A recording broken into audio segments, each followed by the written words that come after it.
মায়ার নবী রাহমাতুল লিল আলামিন তায়েফের জমিনে হযরত যায়েদ বিন হারিসা রাদিয়াল্লাহু তাআলা আনহু নিয়ে রওনা। তায়েফের লোকেরা দেখে, দুষ্ট লোকেরা মায়ার নবীকে দেখে তাদের সন্তানদেরকে বলে দিয়েছে, এই মক্কা থেকে মুহাম্মদ নামক এক পাগল আসছে দ্বীনের দাওয়াত দেওয়ার জন্য, তোমরা তাকে ডিস্টার্ব করো। এই তায়েফের জমিনের এই যুবকগুলা মায়ার নবীকে দেখে গালিগালাজ করত, এমনকি বাকের টুকরা মায়ার নবীর গায়ে ছুটত। মায়ার নবী কয়, ওই দিন আমার গায়ে বৃষ্টির মতো পাথর নিক্ষেপ করছে, এতটা জোরে পাথর নিক্ষেপ করছে, মায়ার নবীর শরীরের চাদর ছিঁড়ে, চামড়া ছিঁড়ে রক্ত বের হয়ে গেছে।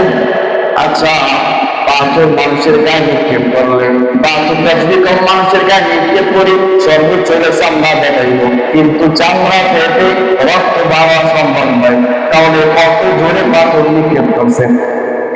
মায়ার নবীর গায়ে বৃষ্টির মতো পাথর নিক্ষেপ করে, মায়ার নবীর গায়ে রক্ত চাদর ছেড়ে চামড়া ফেটে রক্ত টপ করে বলতেছে। মায়ার নবীর সঙ্গে যায়েদ বিন হারিসা রাদিয়াল্লাহু তাআলা ছিল। আল্লাহর রাসূল ডাকতে যায়েদ, আমার গায়ে রক্ত বিমোচন কর। ও যায়েদ রে, যদি আমার গায়ের একটা ফোঁটা রক্ত এই তায়েফের জমিনে পড়ে, এই তায়েফের জমিন বরদাস্ত করতে পারবে না, এই তায়েফের জমিন সহ্য করতে পারবে না। রে যায়েদ, রুমাল দিয়ে রক্তগুলো মোচন কর। হযরত যায়েদ বিন হারিসা রাদিয়াল্লাহু তাআলা রুমাল দিয়ে রক্ত মোচন করে। এত রক্ত রুমালে আর রক্ত পায় না, রুমাল ভিজে গেছে, রক্ত রুমাল দিয়ে মোচন করে, রুমালে আর রক্ত পায় না। মায়ার নবী এই রক্তাক্ত অবস্থায়, মায়ার নবী কখনো মুছায়, কখনো বেহুশ হয়, কখন আবার জ্ঞান আসে, কখন আবার বেহুশ আসে।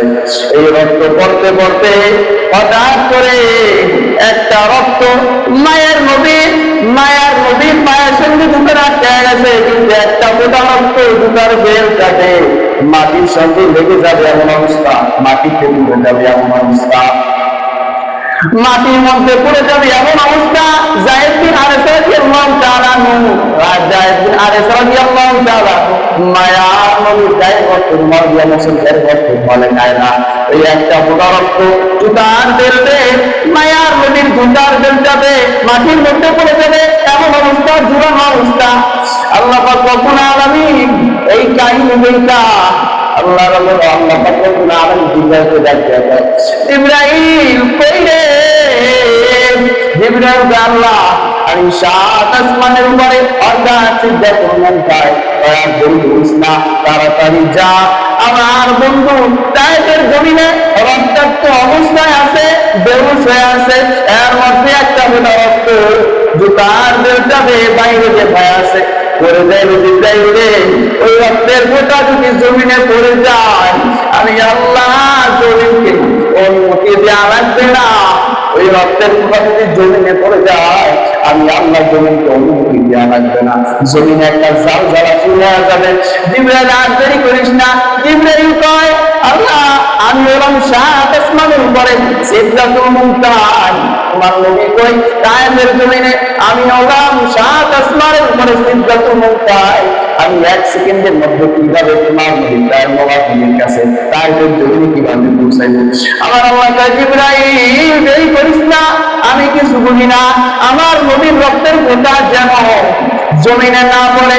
জিবরাইল আমিন কয়, ইয়া রাসূলুল্লাহ, জিবরাইল আমিনের 600 নূরের পাতা, জিবরাইল আমিন কয় আমি 600 নূরের পাতা একত্রে বাড়ি দিয়া মায়ার নবীর ওই রক্তের ফোঁটা ঝুলন্ত অবস্থায় জমিনে পড়ার আগে আমি জিবরাইলের নূরের পাতা ওই মায়ার নবীর পায়ের তলে চলে গেছে। বলেন না সুবহানাল্লাহ। জিবরাইল কয়, ইয়া রাসূলুল্লাহ, ওই দিন আমার গায়ে থেকে ঘাম বের হয়ে গেছে, এত বলছি আমি, এত কথা আল্লাহ বলছি। আমার আল্লাহর ওয়াদা, মায়ার নবীর কাছে গিয়া জিবরাইল আমিন বলতেছেন, ইয়া রাসূলুল্লাহ, ইয়া হাবিবাল্লাহ, আল্লাহ পাকের নির্দেশ, আপনি শুধু অর্ডার দেন, আমি জিবরাইল তায়েফবাসীকে দুই পাহাড়ের মাঝখানে চাপা দিয়া আমি তায়েফবাসীকে বিছায় দিই।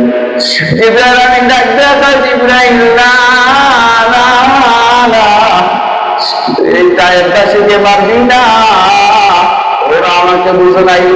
আমার নবী মায়ার নবী আল্লাহকে ডাক দিয়ে, আল্লাহ তুমি এই তায়েফবাসীকে মাইরো না, ওরা আমার চিনতে পারে নাই।